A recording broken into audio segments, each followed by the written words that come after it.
La carretera 16 de Canadá se ha hecho famosa en los últimos años, pero no precisamente por algo bueno. Se la conoce como la carretera de las lágrimas, debido a que desde los años 70 han desaparecido o han sido asesinadas varias mujeres indígenas a lo largo de su recorrido. Por la similitud en el perfil de las víctimas, los investigadores han llegado a evaluar la posibilidad de que se trate de un asesino serial. ¿Qué pasa en la carretera de las lágrimas?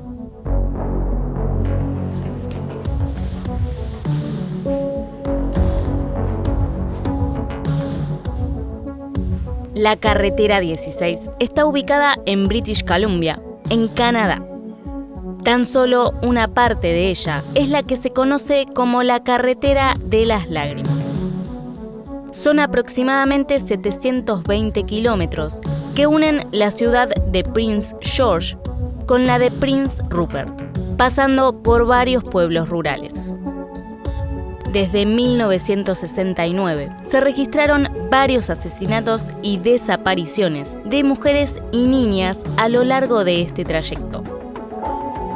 Uno de los casos más conocidos es el de Ramona Lisa Wilson, que desapareció el 1 de junio de 1994. For me, it has been 25 years since my daughter was murdered. She had just gone to visit her friends a few miles out of town. We don't know if she'd been picked up right in town or picked up on the highway. But as you know, she was found 10 months later. Las víctimas presentan algunas similitudes.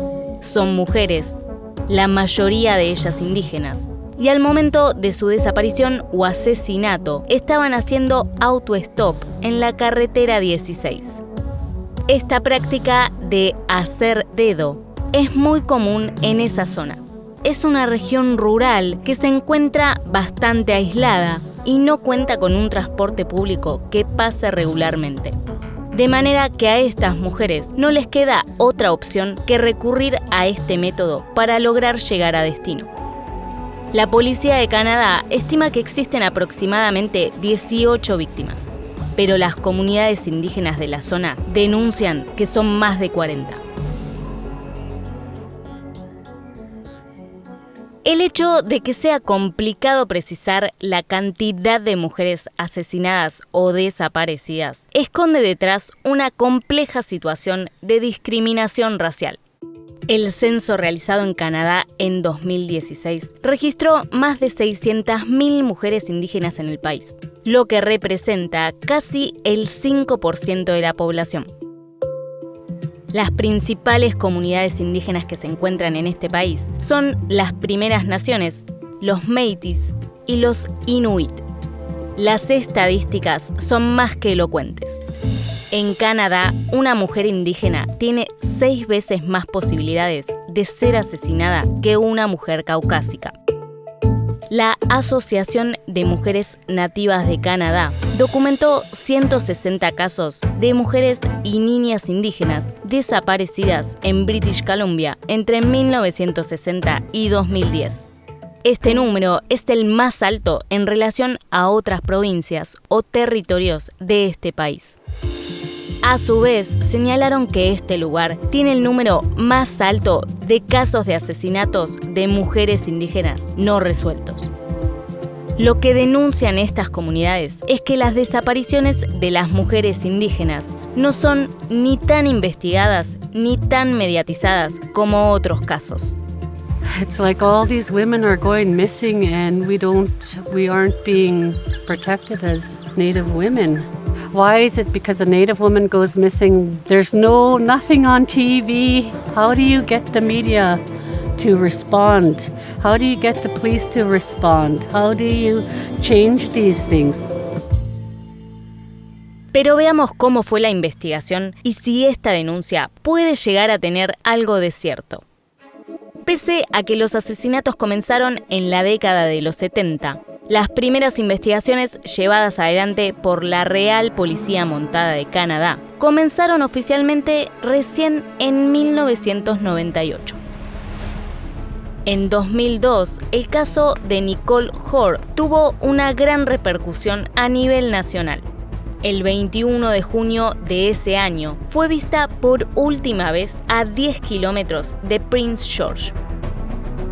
Este caso contó con una gran cobertura mediática que permitió visibilizar todas las otras desapariciones o asesinatos que sucedieron en la carretera de las lágrimas. En 2005, la Policía de Canadá lanzó el proyecto IPANA. Este es un grupo de investigadores dedicados a los casos de asesinatos y desapariciones sin resolver de niñas y mujeres en la carretera 16. Los investigadores comenzaron a evaluar la posibilidad de que existiera un asesino en serie operando por la zona por las similitudes encontradas en el perfil de las víctimas. Sin embargo, no se encontraron con uno, sino con varios. Brian Peter Arp, Edward Dennis Isaac y Cody Lechepokov fueron 3 asesinos en serie acusados de los homicidios de varias de las mujeres desaparecidas en aquella carretera. En 2012 lograrían resolver otro caso. It is those efforts that have led us here today to announce a significant break in at least one and possibly more IPANA files. The break has to do with the 1974 disappearance and murder of 16-year-old Colleen McMillan. A través de un examen de ADN, determinaron que el responsable fue Bobby Jack Fowler, conocido asesino serial estadounidense. En 1974, Bobby trabajaba en Prince George y a menudo recorría la carretera 16. Ese mismo año fue asesinada Colleen McMillan. Además, los investigadores creen que Bobby también puede ser el responsable de los asesinatos de Gail Weiss y de Pamela Darlington, ambas asesinadas en 1973. Aunque a partir de los últimos años, el proyecto IPANA comenzó a sufrir fuertes reducciones presupuestarias. Como consecuencia, el equipo de trabajo se redujo notablemente. En 2015 apareció una nueva información que enturbió un poco el caso. Durante el 2014, el Ministerio de Transporte recorrió la carretera 16 y llevó adelante varias reuniones con los líderes de las comunidades indígenas. El objetivo era evaluar la implementación de medios de transporte más seguros para evitar que muchas mujeres y niñas de estas comunidades tengan que seguir haciendo autostop para poder trasladarse.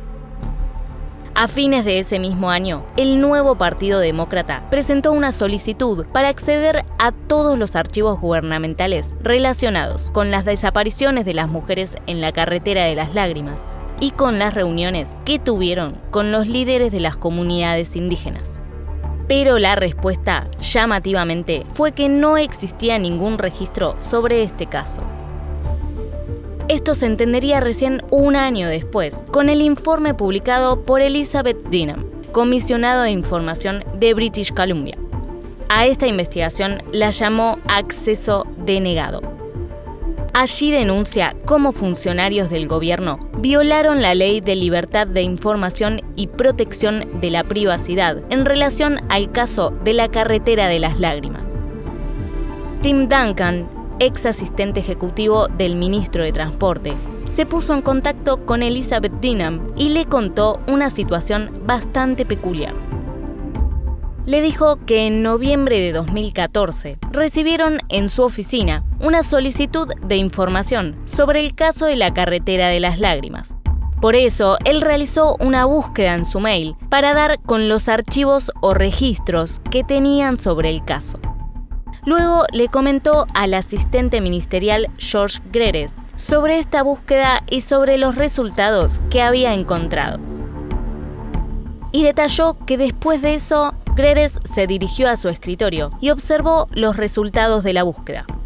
Inmediatamente le dijo: debes deshacerte de eso. Y continuó. Grace tomó su computadora y movió los mails a la carpeta de objetos eliminados. Luego los borró también de esa carpeta y después los localizó en la carpeta de recuperación de objetos eliminados y los borró nuevamente, realizando una triple eliminación. Toda esta extraña situación puede llevar a pensar que hay algo que las autoridades no quieren que se sepa sobre este caso. Pese a que con el correr de los años el número de víctimas no ha dejado de aumentar, los investigadores ya advirtieron que es poco probable que logren resolver los casos que aún quedan pendientes. ¿Qué pasa en la carretera de las lágrimas? ¿Crees que es cierto que para los medios y las autoridades algunos casos importan más que otros? Déjanos tu opinión. Ahora podrás ser miembro de Anomalías. Con un aporte mensual vas a poder apoyar nuestro canal y podrás elegir los casos a investigar y espiar el detrás de escena mientras investigamos, grabamos y editamos los videos.